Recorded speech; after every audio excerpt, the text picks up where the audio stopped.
back in January, we launched GPT 1.0 and you guys loved it. However, you did have some points of feedback. What about my own brand elements?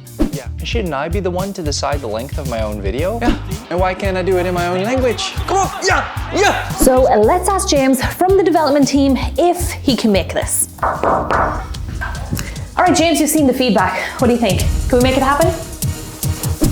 Yes. So thanks to James and the team, we've now got GPT 2.0. Today, I'm going to show you the 5 new main features that we introduced with this version 2.0, so let's get straight into it. So let's say your company's global and you've got customers or an audience all over the world. GPT now supports an additional 50 languages, including Arabic, Thai, and Swahili, which in turn means that you can widen your reach and be more inclusive. Now, previously, there was a limit to how much text characters that you could use with the text-to-speech feature.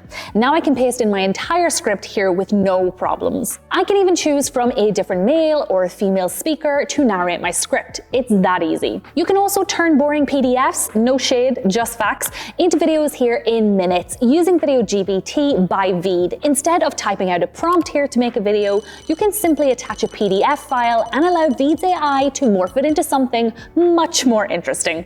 Trust me, your colleagues will thank you. You can also now decide the length of your script, which is perfect if you're going to be using it to make Reels or TikToks. Simply type in how long you want your script to be and then let VEED's AI do all the hard work. Imagine you can generate a video here with AI that automatically uses the assets that are unique to your business. Well, now you can. I can watermark or I can brand my videos here by uploading my own media and importing my own company's logo and footage. So there you have it. You asked and we listened. So to get started with GPT 2.0, all you gotta do is click the link down in the description and I will see you in the next one.